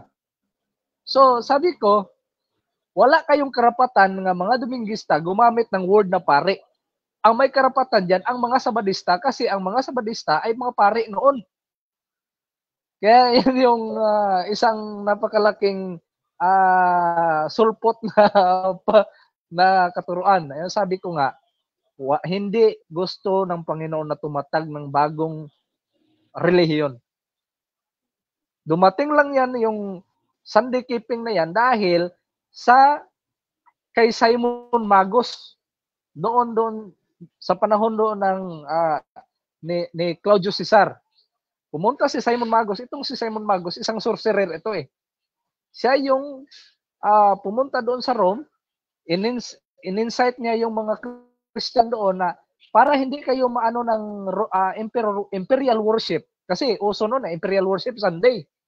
So, papalitan natin yung pagsimba. O para hindi kayo persecute, dito na kayo. Si Simon Magus talaga yung nagsimula ng lahat. Kaya yung si Simon Peter na sinasabi ng Roman Catholic na Pope, yung Pope ninyo, si Simon Magus na sorcerer. Yan yung klaro na sumang-ayon sa history. Hindi si Simon Peter, kasi si Simon Peter, 64 AD, 62, 63 AD, pinatay doon sa Roma. Kaya, hindi na siya doon magtatag ng ano, kasi natatag na ni Pablo. Si Pablo yung nauna doon. Kaya, sana si Pablo yung ginawa niyong Santo Papa, hindi si Pedro. Kaya, sabi ko sa Roman Catholic, na pag-aralan nyo mabuti ang history ninyo. Pag-aralan nyo ang Biblia, pag-aralan nyo ang katuruan ni Kristo kung nagbago ba siya ng bagong reliyon. Hindi siya. Namatay siya. Anong nilagay doon sa cross? Hari ng mga Hudyo. Oh. So, hindi siya namatay ng bagong reliyon. Hindi siya hari ng mga Katoliko. Hindi. Wala. Hari ng mga Hudyo. Kaya, yan yung sinasabi ko sa inyo na pag-aralan nyo mabuti, mga kapatid. Ibabalik ko na sa inyo okay. Okay, Brother Denmar. Okay na ba yung signal mo, Brother Denmar? Oh. Sana hindi na mawala. Ayan. Ito mga kapatid, no, karagdagan. No, ulitin ko yung sinabi ko kanina. Kapag ang Catholic nakarinig ng word na Catholic, akala nila sila na, no? Eh ganyan din yung claim ng Iglesia ni Manalo eh. Kapag sinabi mong Iglesia, sila na kaagad. Oh, ayon dito sa kanilang katisismo, no? Katisismo ito ni Pope Pius X, no? Oh, galing ito sa katisismo ng kanilang Papa sa Roma. Yan, pinakikita ko aklat, Pope Pius X, no? Sabi dito sa page 28, no? Page 28 ito. Sabi dito, no? Why is the church called Catholic? Ayan, no? Sabi dito, why is the church called Catholic? Basahin natin, no? Because, no, it is called Catholic because embraces the faithful of all times, of all places, of all ages and conditions, and all peoples are called as belong to her, no? So sabi dito, Catholic or universal, may sinasabing because. Ibig sabihin, descriptive name siya, hindi siya official name. Ibig sabihin, sabi dito, because it describes, no? Because adjective, hindi siya noun, adjective siya. Sila na mismo, sa referensya nila, umaamin na ito palang word na Catholic is adjective, hindi siya noun, no? Kaya minsan, pag makarinig kayong Catholic Church, huwag niyong isipin na ang Roman Catholic yan, no? Kapag may nabasa si Hamsky na Catholic sila na kaagad, no? Pag may nabasa si Winnie na Catholic sila agad, no? Eh kung paano kung may mababasa din ako sa message ng aming dating Presidente Wilson noong 1980s o 1990s na ang Seventh-day Adventist is a Catholic, no? Is a Catholic religion also. So what can you say about that, no? Kasi kiniklaim nyo na kayo ay Catholic, no? Actually, sa Book Decide, sabi ko nga sa inyo, alam na ito nila Winnie, no? Sa Book Decide, no? Ang nauna talaga Eastern Church, no? Sa Book Decide, Eastern Church ang nauna, no? Oh. So, hindi kayo makapandadaya dito, no? Hindi kayo makapandadaya dito sapagkat ang Roman Catholic late na silang nag-convert, no? Late na sila nag-convert. Even si Emperor Constantine, no? Doon na sa deathbed nag-convert. So hindi siya matatawag na Kristiyano. Isa siyang pagano. Sulpot talaga. Eh, no, nakita natin dito sa diagram, kung sino yung mga original, yung mga taga-Eastern, di ba? Oo. Go ahead, bro. Ayan. So, ngayon, ito.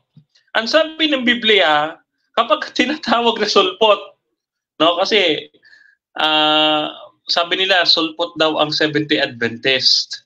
No? Sulpot daw. Oh. Ngayon, sa Biblia, no, mababasa natin ito. Tingnan natin kung sinong sulpot, no? Sabi nila, no, si Mary daw yung babae sa Revelation 12.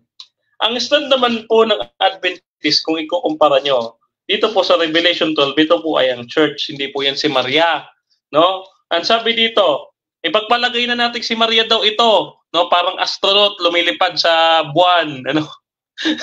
Sabi dito, Revelation chapter 12 verse 17, no, nagalit ang dragon sa babae at umalis upang digmain ang nalabi sa kanyang binhi, no? At ang mga tumutupad sa utos ng Diyos at may patutuo ni Jesus. Ngayon, kung si Maria, ang babae sa Revelation 12, ang anak niya sumusunod sa utos. Tanong, ito yung sinasabi ko sa mga mga taga San Pedro kahapon, no?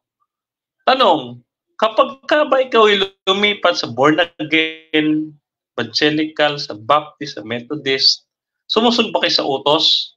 Hindi, kasi tingnan nyo, magsimba ng linggo, kumain ng baboy, kumain ng oyster, kakain ng oyster. Walang pinagkaiba. Ano ang pinagkaiba pag lumipat kayo from Catholic to born again? To Baptist or to Methodist, ano mapapalitan? Pangalan ng church. No? Para narinig ko na yan, yung karatula lang ng church. Pero, kung ikaw ililipat, Roman Catholic to Seventh-day Adventist, nagsamba ng linggo, sumampa na Sabado, hindi kumain ng baboy, di ba? Sila kumakain ng baboy, hindi kakain ng baboy. Di ba? May pagbabago, hindi lang karatula ng church. Kundi maging yung pamumuhay. Kaya nga naitanong natin kanina sa ating soon-to-be pastor, Brother Ricardo Mariano Jr., itong pamumuhay bilang Adventist. At nabanggit niya, no, na naghahanap siya, na nabasa niya sa Levitico chapter 11 verse 7 na bawal kainin talaga yung baboy, no? Bawal kainin yung baboy. At yan nga yung topic kahapon dyan sa San Pedro about sa kababuyan na yan. Alam ni Brother Jesse yan, no? Yung kesyo yung baboy daw pag hinipo, kapag bangkay na, pwede ba daw hipuin, no? Or kapag ikaw ba'y nag-alaga, pwede daw hipuin, no? Sinagot po namin yan doon sa San Pedro, no? Again, no? Isipin ninyo, kung si Maria itong babaeng ito, isipin ninyo yung naging debate namin ni Brother Jess. Ang tanong niya, kung si Maria ito at nasa langit, kailan nagpunta si Maria sa buwan? Mabuti ba si Neil Armstrong, Brother Jezreel? Si Neil Armstrong nakatungtong na sa buwan. Si Maria kailan? Brother Jezreel, back to you. Kasi, Brother Denmark at mga kasama, ito yung nakita kong problema sa Roman Catholic Church.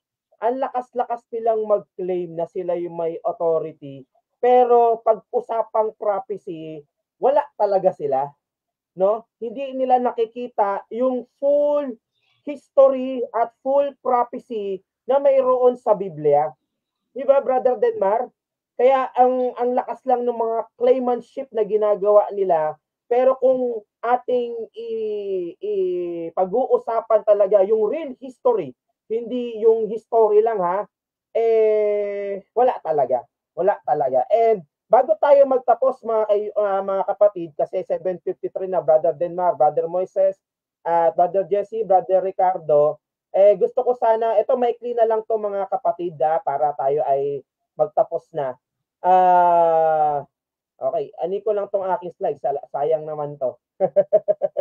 Okay. Ang problema kasi, Brother Denmar, tayo ay sinusukat ng Roman Catholic Church, lalo na yung mga apologies, base doon sa kanilang panukat na kailangan ikaw ay may origin doon sa Roma. Ikaw dapat ay may papa. Ikaw dapat ay merong founded by Jesus Christ. Ang tanong, sa Matthew 16 verse 18 ba, nakalagay ba yung word na founded or found? Hindi po eh. Di ba? Ano nakalagay dito? Bago ako magtapos mga kapatid at ibibigay ko na po sa inyo lahat. Ang sabi dito, ang nakalagay ay yung terminong builder. Di ba? Pag sinabi nating builder, almost exactly the same siya, nearly exacted, pero hindi sila talaga totally magkalapit. Magkaiba yung word na founder at yung word na builder mga kapatid. Pag sinabi nating builder, katulad ng nabanggit natin kanina, at synonyms naman doon sa ating pinag-uusapan, mayroon ng pundasyon at walang iba kundi yung aral. Ito yung lagi kong sinasabi kay Brother Denmar, no, kami ay nagdedebate pa. Sa Gawa 7 verse 38, no? Meron na pong aral na ibinigay ang ating Panginoong Diyos doon sa Israelites.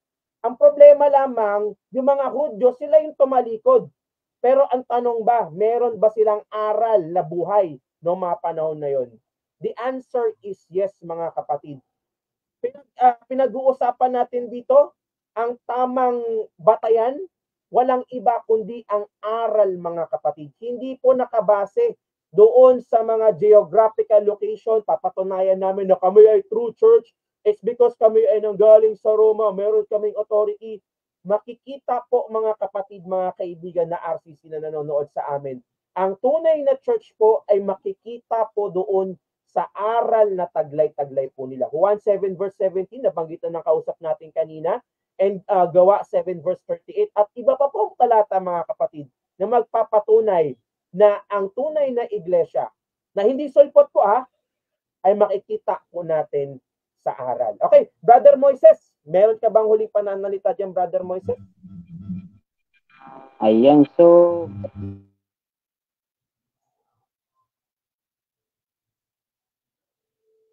ang ating mga kausap na Roman Catholic Church, lumalabas mga kapatid na hindi po Catholic ang ating Panginoong Jesu Cristo. Paano po natin nasabi mga kapatid? Dito po sa librong Catholicism, A Complete Introduction by Peter Stanford, na isa pong former editor.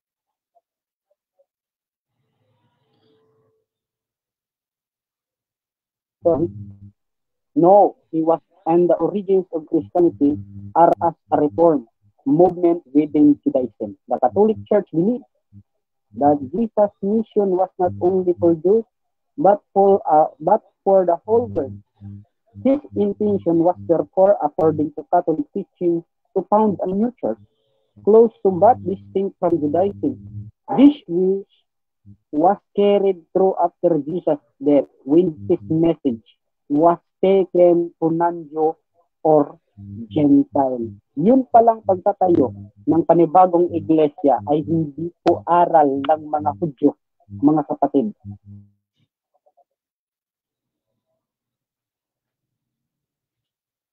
Mga naunang Kristiyano, mga kapatid kaibigan. Dahil sa Matthew chapter 16 verse 18 na ginagamit ng ating mga kaibigan, ay hindi naman talaga nagtayo ang ating Panginoong Kristo ng panibagong mga kapatid, ng panibagong religion o iglesia. Sabi ng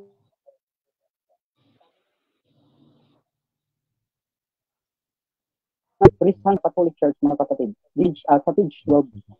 However, in his amazing great activity at most 3 years or perhaps a few months, He did not seek to found a separate community distinct from Israel with its own creed and code. No? Hindi po, ano po, intensyon ng ating Panginoong Hesukristo na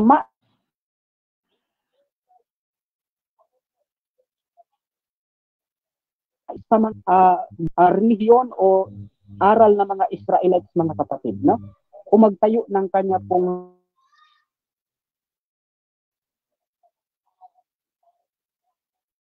siniwala noon, mga kapatid. Hindi nila sa ngayon, sabi ni Hans Kung, no? Sabi ni Father Hans Kung.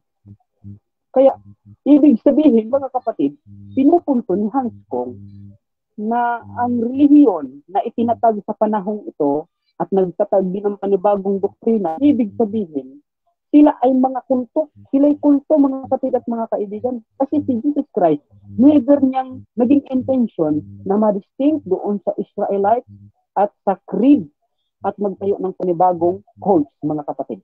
So, ibig sabihin, kapag humiwalay ka sa turo ng mga Israelita, mga kapatid, no? Especially ang pinakamotong teksto ng ating mga kapatid, John 7, verse 17, no? ay matatawag na kulto. Kagaya ng binanggit ng ating kapatid ni Israel, no? 321, no? Marami pa, mga kapatid, na hindi matatagpuan sa banal na kasulatan. No? Yan ay doktrina ng kulto. No? At kung hindi po nagtatag ang ating Panginoong Jesucristo ng Iglesia, mga kapatid, sa Matthew chapter 16 verse 18, dahil mayroong mga pari talaga na nagsasabi na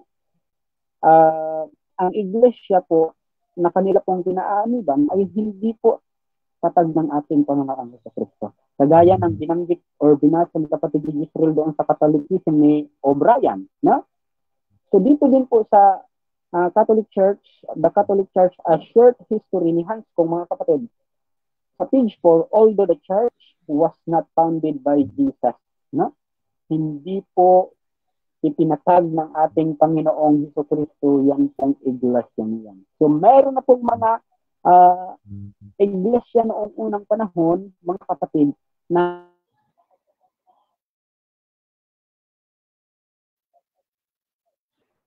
yung Acts chapter 11 verse 9, no?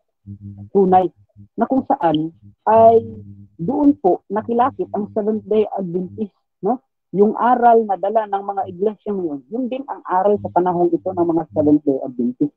Kaya malinaw na ang banal na kasulatan ang siyang source ng katotohanan at hindi po ang tradisyon at mga writings ng mga pari na hindi naman maibabalik sa banal na kasulatan. Kaya nawa, mga kapatid at mga kaibigan, mga kapatid doon Catholic, mga Roman Catholic, hindi po ito paninira sa inyo.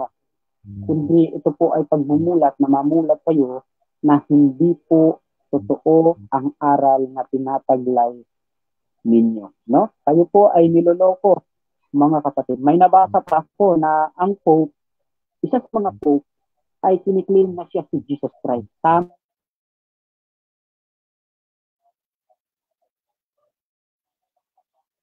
yung false, no? Jesus Christ. Kung hindi nagtatag ang ating Panginoon, yung original na Jesus Christ, kung hindi nagtatag ng iglesia, mga kapatid,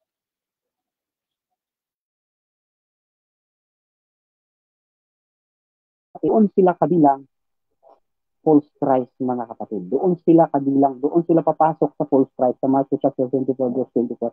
No? So, lahat yan, mga kapatid, no? Lahat na nagsasabi na sila po'y itinayo ng ating Panginoong Jesucristo, mga sulpot, no? Mga sulpot na iglesia. Yan ang malinaw na mga sulpot. Mga sulpot. O ulitin ko po, mga sulpot. No? May narinig pa ako, Baptist, no? Sinatag kami ng aming Panginoong Jesucristo sa Matthew chapter 16 verse 18. Iglesia ni Cristo. Kami ang itinatag ng ating Panginoong Jesucristo sa Matthew chapter 16 verse 18. No? Marami pa yan sila, mga kapatid. Nako, mag-iwas-iwas po kayo sa mga ganyan, mga kapatid. No? Ang itinataas nila, yung kanilang mga building, ano? Yung mga bahay-sambahan nila, kagaya ng Catholic Church, yung simbahan ang itinataas. Ganun din ang Iglesia ni Cristo. No? Ang building ang itinataas. Ganun din ang ibang pananampalataya. Itinataas ang kanilang mga sarili. Hindi ang ating Panginoong Cristo. Pero dito sa Seventh-day Adventist, mga kapatid at mga kaibigan, itinataas namin ang doktrina at aral ng ating Panginoong Jesucristo. Dahil hindi kami naninilbihan sa inyong mga Catholic, Roman Catholic Church, hindi kami naninilbihan para sa inyong simbahan, hindi kami naninilbihan sa building ng Seventh-day Adventist Church. Kami naninilbihan bilang Iglesia Adventista del Sétimo Día na taglay ang paniniwala o doktrina ng ating Panginoong Jesucristo. Yan ay hindi kayang tumbasan ng kahit anong salapi na sinasabi ng iba. Nag-preach daw ang Seventh-day Adventist sa mga public dahil gusto magkapera ng lilimos. Kagaya ng nabasa ko kanina. No, mga kapatid, no, sa buong buhay ko, ni piso, hindi ako tumanggap ng kahit isang kusin. Ni paghingi ng pag-inom sa mga kapatiran, hindi ko ginawa, mga kapatid. Kaya ko mag-provide sa aking sarili. Kaya ko maglingkod na kasama ang Diyos. Kaya ko rin mangaral ng walang kapalit na kahit ano. No? Kaya sa tulong ng ating Panginoon, na itataas ang kanyang doktrina kahit sabihin na natin walang magdagasolina. So maraming salamat at ibabalik ko na sa ating kapatid na Jezreel at Denmar at Bro Jesse. Ayan, Bro Ricardo, maraming salamat po. Brother Jesse. Okay. Sa panghuling conclusion ho sa gabi pong ito, ako ay lubos na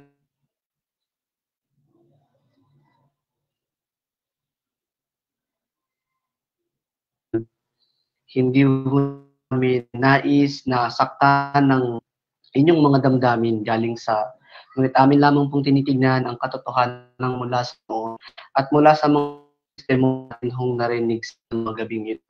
At nais ko lamang hong susugan, ang Panginoon ho ay kailanman ay hindi magbabago. Ang Panginoon ang pinaka-loyal sa lahat ng mga loyal sa mga panahong ito. Gayon din ang kanyang mga aral.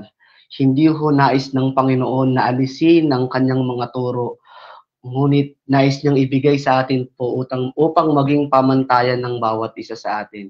Kaya nais ko pong basahin ang sulat sa Marcos 7, 6-8. Ganito po ang sabi, sumagot si Jesus sa kanila. Sinasabi sa kanila, tama ang pahayag ni Isaias patungkol sa inyo. Mga mapag-imbabaw, ito ay gaya ng nasusulat.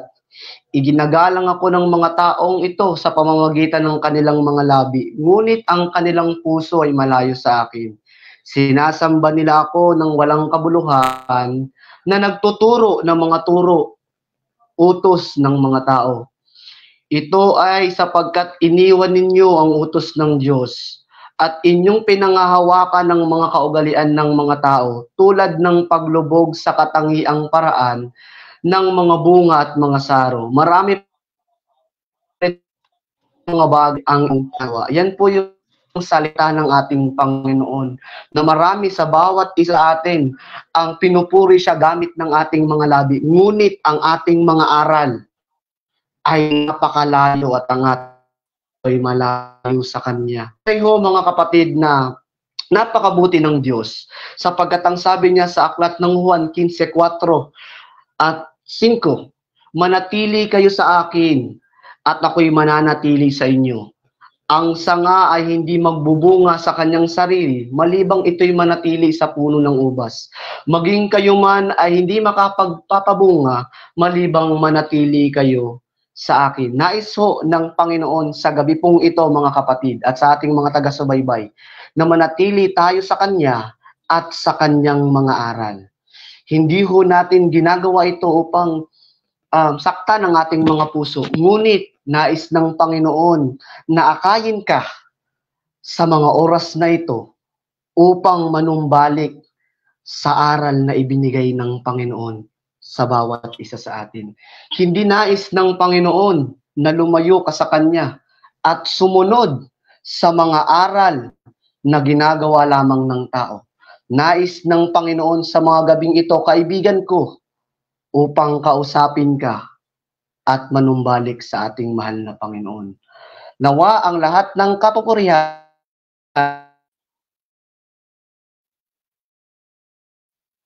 at ang lahat ng karangalan sa pakikinig at sa napakabuti nating mga kasama. Brother Jezreel, Brother Denmar. Okay, bago tayo magtapos, si Brother Denmar ay loading. Gusto ko sanang pasalamatan ang ating special guest ngayong gabing ito, si Brother Ricardo Mariano Jr. At kaunting pananalita, Brother Ricardo, sa ating pinag-usapan ngayon. At meron ka bang gustong i-shout out or may gusto ka bang i-promote sa ating mga kapatid dyan sa lugar na kinalalagyan mo, kapatid? Shout out ko yung mga classmate ko, no, na graduating ngayon. I pray na ingatan kami ng Panginoon kasi mayroon kaming mga kapatid na kabats ko na bigla lang nawalan ng buhay, no? So I pray na kaming lahat ay kumpleto. At huling habilin ko sa lahat ng mga kapatid natin na mga Roman Catholic, aking sinasabi na magbalik loob na tayo sa Panginoon at magbalik na tayo sa tunay na doktrina ng Panginoon.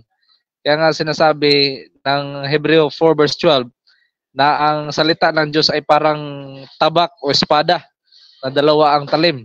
Masakit talaga. Pero katulad ng doktor, ginagamit yung surgical blade para makuha yung mga sakit na kung mayroon kang karamdaman. So, kailangan talaga hiwain. Pero ang Panginoon ay mayroong, ang gusto lang kasi ng Panginoon, sangayon sa John 4:24, na dapat tayo sumamba sa Panginoon sa espiritu at katotohanan. Aanhin natin yung ating pagsamba kung wala naman tayo sa katotohanan.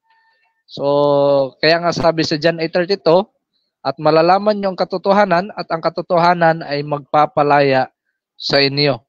So, katulad ko na dating Roman Catholic at nakatanggap ng katotohanan na galing mismo sa banal na kasulatan, dapat din po kayong ini-encourage ko kayo na basahin ang banal na kasulatan at doon natin matatagpuan ang katotohanan.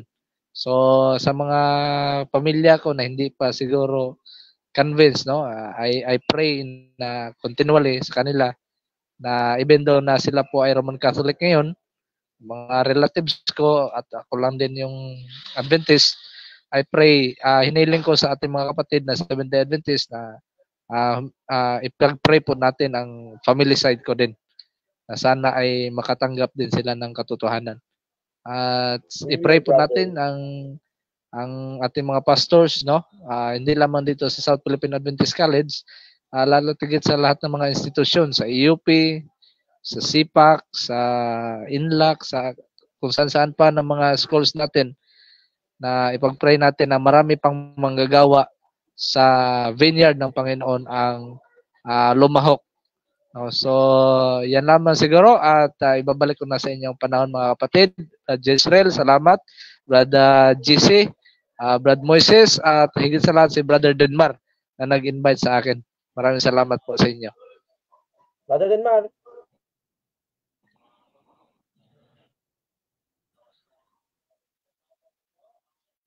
Brother Denmar.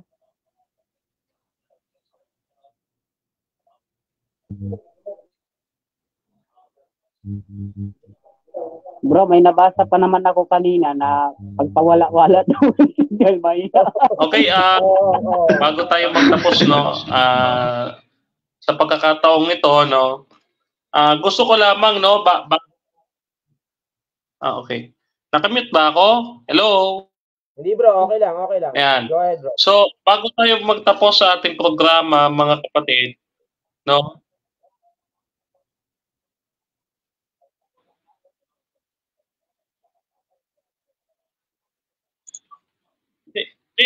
naka-ano naman ako nandito naman ako no. So, eto, bago tayo magtapos sa ating programa, no, bago tayo magtapos sa ating programa, nais kong basahin ito. Ito nasa Hebreo 4:5. Ang sabi dito sa Hebreo 4:5, ngayon kung naririnig ninyo ang kanyang tinig, huwag ninyong pagmatigasin ang inyong mga puso. Mga kapatid namin at mga kaibigan, ngayon napakinggan nyo sa aking mga kasama ang buong katotohanan, no? Ako man, mga kapatid, hindi natin nais. Kahit ako, nung ako'y magpabautismo, hindi na ako nagpaalam sa inyo na ako ililipat na at babalik sa Seventh-day Adventist dahil ayokong masira yung ating pagkakaibigan. Ang tunay pong plano, 3 buwan, no? Talaga mananahimik po ako bilang pagrespeto sa inyo. Subalit at nagkaroon ng negative reaction na hindi ninyo naintindihan ko bakit ako lumipat. Alam ko na yun yung naging dahilan kung bakit rest assured, no, katulad ng pinipm sa akin ng iba, yung iba nagbabanta. No, ngayon ko narinig niyo ang tinig ng ating Panginoon, wag ito yan eh. Kung ba kapag ka-iPhone, maglalabas ng baguhan, hindi lang tayo laging kung nakastay lang sa ating nagiging pag-aaral. Kasi habang tayo nabubuhay, tayo mawala sa ere at mawala din yung aking signal. No? Pinasasalamatan ko, nabanggit na rin ni Brother Ricardo, yung taga-SPAC, lalo na si Pastor Ivan Remotige na promote ng ating YouTube channel. Binabati natin niya si Pastor Ivan Remotige at siyempre yung Marikina SDA Church sa ating pastor dyan na si Pastor Gio and ay ating elder na si Dr. Japet Pineda, no? At siyempre yung ating pupuntahang iglesia sa darating o sa susunod na Sabat, yan ay sa West Carame SDA Church kung saan ako binautismuhan noong 2019. No? Napaka-excited ko po pupunta dyan. At maraming salamat kay Sister Beng and Brother Rocky Santos sa pag-iimbita sa atin dyan sa iglesia ngayon. No? Muli po mga kapatid, mga kaibigan, abangan po ninyo susunod na po dito. Mamayang alas 9 yung ating debate kay Brother John Paulo Cruz ng Roman Catholic Church na patutunayan natin, no, na yung mga karumal-dumal na pagkain, no, ay iniutos din yan sa mga Kristiyano, hindi lang ho sa Hudyo. No, susunod ho yan at magpapaload ako para yung ating signal ay hindi po putol-putol, no. Ayan. So maraming salamat po sa inyo at pagpalain tayo ng ating Panginoon. Bago tayo magtapos mga kapatid ay pangungunahan po tayo ni Brother Jesse para po sa panalangin.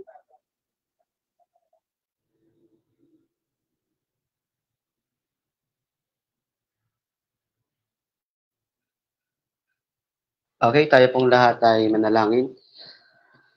Dakila at mahabagi namin Diyos, amang banal na makapangyarihan ka po sa lahat. Panginoon, kami po ay nagpapasalamat sa araw na ito na muli niyo ho kaming pinagtipon-tipon upang alamin ang katotohanan buhat sa inyo. Batid namin, Panginoon, ang lahat ng mga bagay na ito ay dapat na iangat ang inyong pangalan. Gayon din ho sa aming mga tagapakinig sa mga oras na ito. Ipuin niyo po ang kanilang mga puso upang aming makasama sila na maglingkod sa Espiritu at katotohanan na nagmumula sa inyo. Gayon din po, personal ko pong ipinapanalangin ng aking mga kapatid na kasama sa ministering ito, lalo pa silang gabayan ng banal na Espiritu upang makita ko ang katangian ng aming Panginoong Hesus sa aming mga buhay. Gayon din sa programang ito, naway gamitin niyo po itong mabisang kasangkapan upang maihayag ang kadakilaan ninyo sa bawat isa sa amin. At gayon din sa mga tupang nais niyong akayin upang manumbalik sa katotohanan ng inyong mga aral. Gayon din sa aming mga pastor at sa mga graduate sa katauhan ho ni Brother Ricardo at sa kanyang sambahayan. Dalangin ho namin dakilang Panginoon na pagpalain sila, makita ang liwanag sa Kanya upang makasama namin silang maglingkod sa inyong ikalawang pagparito. Gayon din, Panginoon, aming idinadalangin ang nalapit na pagtatanggol ng aming kapatid sa katauhan ho ni Brother Jenmar Santiago. Itago niyo ho sa inyong likuran. Gamitin niyo pong mas mabisang kasangkapan upang maihayag po ang katotohanan sa bawat isa sa amin. Ito lamang dakilang Panginoon ang aming kahilingan. hindi dahil kami karapat-dapat, kundi alang-alang na lamang pong lahat sa aming Panginoon at personal na tagapagligtas na si Jesus. Amen. Maraming salamat po sa pakikinig. Bago tayo magtapos mga kapatid, shout out sa ating kasama dyan, si Brother Amen. Mark Anthony, kakauwi lang niya. At patuloy niyo po subaybayan mga kapatid, ang programang ito, ang Straightforward, sa susunod na linggo po, ay isang at gabong talakayan na naman po ang aming pag-uusapan. At doon sa mga manonood sa atin, itong post-review ng ating program na ito ay binabati po namin kayo at patuloy kayong pagpalain ng ating Panginoon. God bless mga kapatid.